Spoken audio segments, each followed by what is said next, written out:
Good morning, Cochrane. Welcome to another edition of Fireside Chat. I am Mayor Jeff Genung, and I'm coming to you from the ranch house today, right next to the fire. So, little synopsis of last night's meeting. I'll try to be brief. I've had some feedback from viewers that say keep the video short. However, last night's meeting went to the wee hours, and we covered a lot, so I will try and give you the highlights of what happened last night. A little bit past 10:30 with our meeting, so yeah, lots discussed at council last night. So we had delegations from Boys and Girls Club, the Friends of Fireside, School Society. We talked about a couple of bylaws. We changed the procedural bylaw to add a tri-site concept plan advisory group. I'm just going from my notes here, so forgive me. We appointed some people to committees. We talked about the police detachment land, Smart Cities Challenge, a whole bunch of finance, audited financials, Q4 report, and tax discussion. So you want to hang in for that one. And then last but not least, our 10-year capital financial strategy.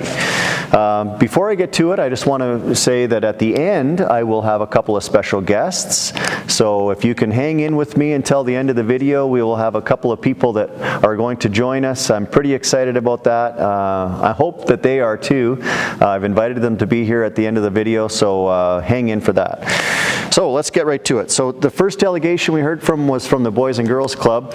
They're looking for an addition to their grant from the town. They are asking for another $40,000, I believe, to go into next year's budget, as they are looking for more space. So council heard from them and all the great work that they're doing there. We had one of the teens talk to us and all of the directors down at the Boys and Girls Club. So exciting to hear from them, and the fact that they're growing and need more space is not any different than a lot of groups that council's hearing from lately. So we will look at that in next year's budget and see if we can help them out with that. Next group was the Friends of Fireside School Society. They're looking to build their all-inclusive, super cool playground up at the Fireside School. Of course, schools are not including, when they build a new school, they don't include a playground, so it's up to the school to fundraise and build that piece of infrastructure on their own. So there's a lot of neat things happening up there at Fireside, and they had all the kids as a delegation last night, so the council chambers were packed, and we heard from them, and they have got, I think they're 80% on their fundraising and moving forward. So they've asked for money also from council, and we've directed them to apply for our grant, and which they will do before the May 1st cutoff, and hopefully they're building their new playground, all-inclusive playground in September, maybe late August, so stay tuned up there. And also a fundraiser coming forward with that. So I think they're getting ready to announce some of the special fundraising initiatives that they're going to be doing over the summer. So that's delegations. Moving into bylaws, we had an environmental reserve that we allotted in Sunset Ridge. We amended the land use bylaw well, we didn't yet. We did first reading for the land use bylaw amendment just to comply with the new MGA. That will be coming back to council. And then we went to a tri-site concept plan advisory group, where we amended the procedural bylaw to add that committee as a committee of council.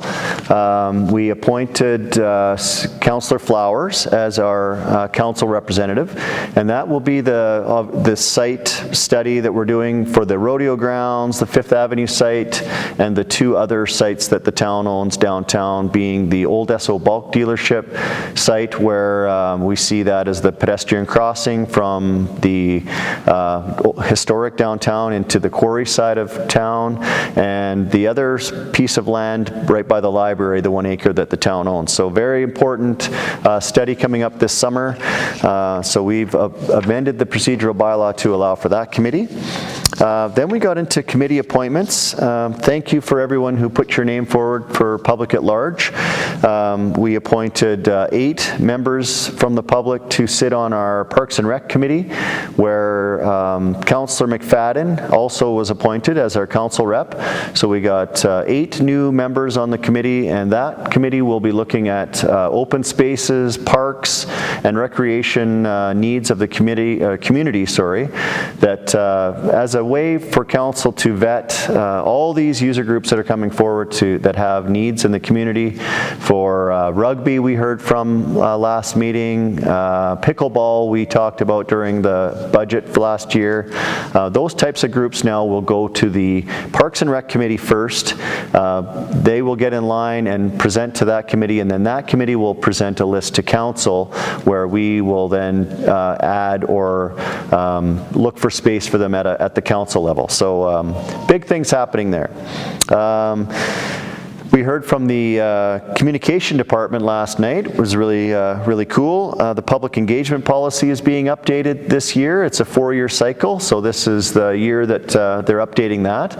So this council, as you know, is very engaged with public engagement, so that we're really trying to reach out in different ways, and the communication department has heard that message and is looking for innovative ways to enhance our public engagement. So they're reviewing the policy now and coming up with different ways to get out and have what we're doing here at council and in the ranch house, so that everybody knows what's up and what's going on. And it's really exciting to see that we're finding ways to come to you rather than have you come to us all the time. So if you have any suggestions or you want to make comments, you can go to letstalkcochrane.ca and give us your feedback. So thank you to the communication department for that. Next up, and I'm moving quick, but I'm trying to keep it short. We talked about a land purchase for our new RCMP police detachment, which will also house our municipal enforcement group. So it's not just RCMP, it will be bylaw, etc. as well. The original site that council had kind of pegged for this site, we found, is not large enough.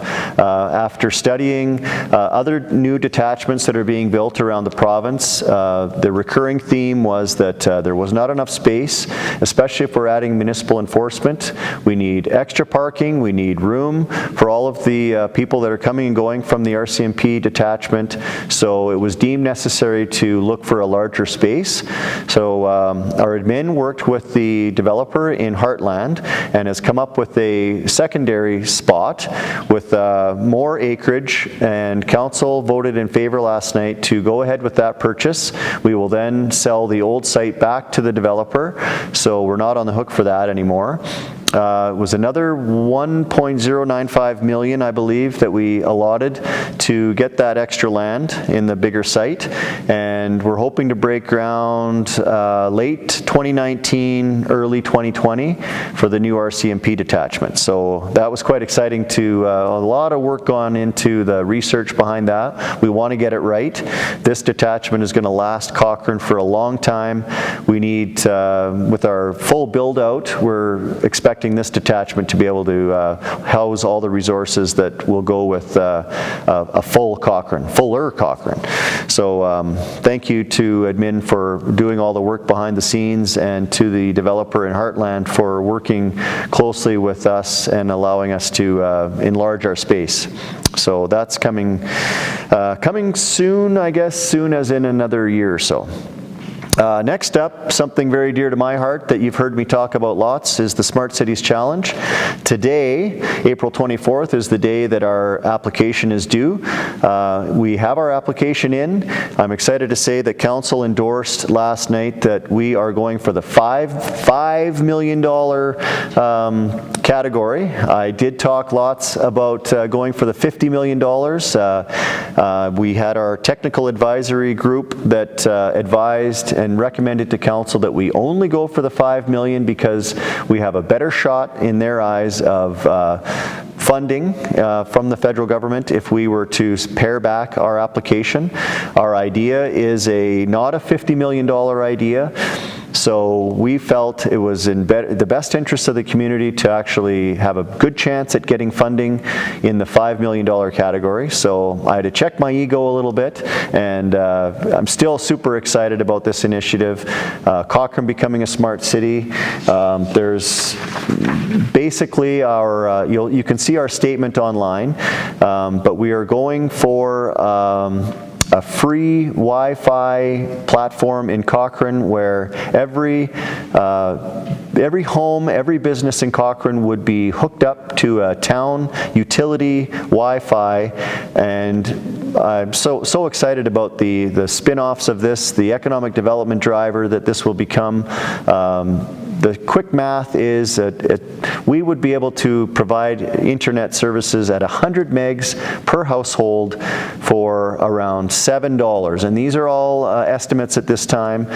If we are shortlisted, we get to further our business plan and refine these numbers. But we've worked hard at coming up with some of these introductory numbers, if you will, and we're looking around $7 per month to allow as a utility fee to have everyone hooked up to Wi-Fi. So if you just take the average person is paying $60 a month, it's around $8.2 million a year that Cochrane residents are paying into internet providers to have internet in your home. So if Cochrane can provide that for $7-ish per month, that $8 million I'm hoping will go right back into the Cochrane economy or go back into everybody's pocket. So I think as a municipality, the opportunity to leap forward and be a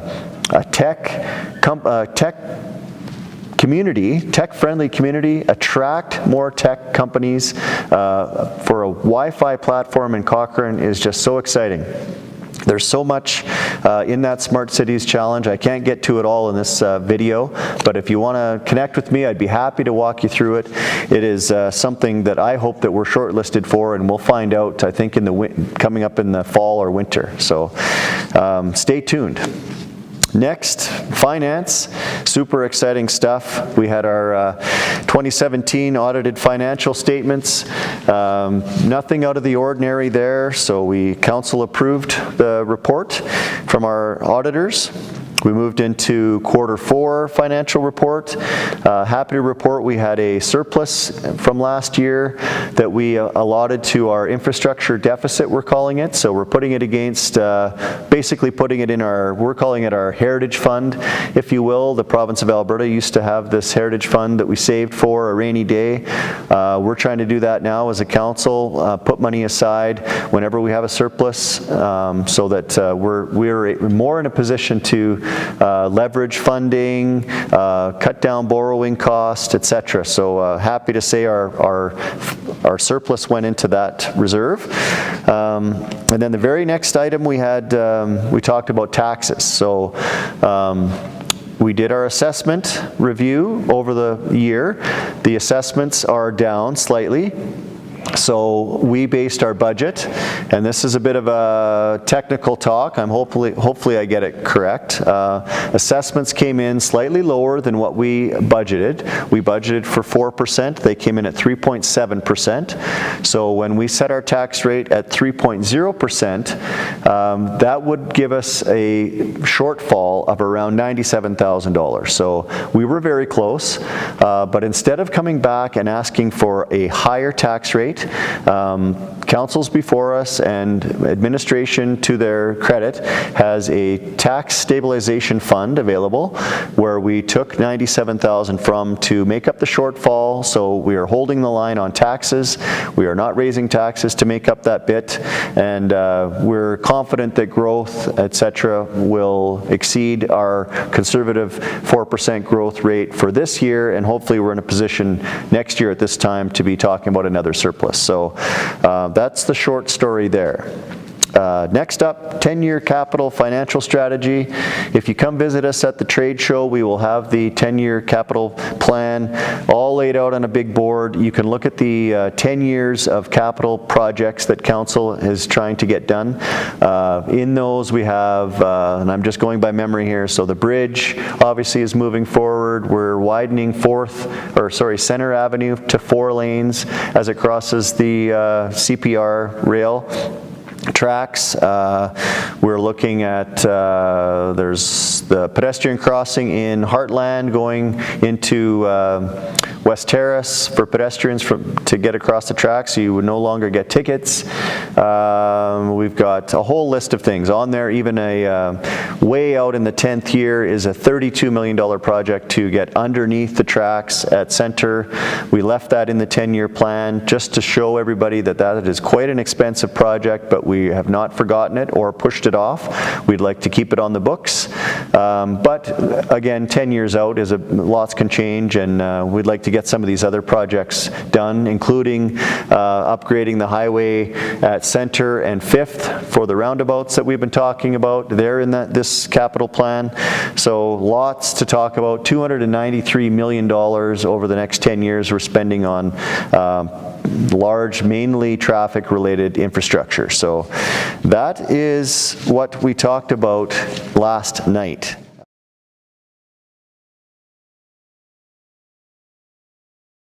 Welcome back to the Fireside Chat. As promised, here's our special guests. I got Mayor Abigail and Mayor Finn. They joined today from the Holy Spirit School where we had mock council, so they had an election in their school. Finn won, Abigail won, and they got to be mayors for the day, and they shadowed us in council chambers. And did you guys have a good time? Yeah. Definitely. Yeah, definitely? Awesome. Well, they did great. So we had a council meeting. We went through the whole you guys each had an agenda. You had counselors that you voted on in your schools.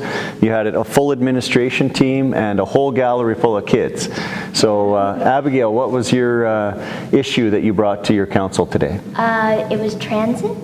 Transit? Transit, yeah. And did you guys vote in favor of transit or opposed transit? In favor. In favor. Yeah. Was it close? Yes, it was 3 to 4. 4 to 3, 3 to 4, but it was in favor. Mm-hmm, cool. In favor. And lots of debate, and you had presentations from your classmates, right? Mm-hmm. Cool. And Mayor Finn, you guys talked about what? If we should have like a trampoline park. A trampoline park. And where did you guys say it was supposed to be? Well, they wanted it in the old Canadian Tire. The old Canadian Tire site. So you had a delegation come forward that was in favor and one opposed to this pretend mock trampoline park. We don't want to get everybody excited about a trampoline park in town, right? So what did your council say? Well, they approved or... Approved it? Yeah. And you got, sorry? It was 6 to 1. 6 to 1 in favor. Mm-hmm. Yeah. So then you had a whole bunch of conversation around what it was going to cost, and it was going to cause pollution, and what were some of the things that your delegation said that were against it? Remember, they had like this big, long, they were opposed to it. For why? Because they didn't want Cochrane to grow, and because they didn't want the streets to be as crowded and like as much pollution. Right. So pollution, we talked about, traffic. There was even, somebody didn't want it because of the river and dog parks and mountains were in the way. So we talked about a whole bunch in your council. And then back to you. You guys had 2 delegations. Yeah. And did you agree with everything, or how did you vote? I voted against. I just found that there was just a lot of cons to it. Too many cons. So you listened to your delegation, you had an open mind. Well, that's all we can ask. Well, thank you guys for being here today. It was awesome. You did a great job. I'm so impressed with your class, Holy Spirit. And if next time another class wants to come for grade 6 and do mock council, we'd be happy to have you. So thanks. Say goodbye to everybody, and see you on the next Fireside Chat.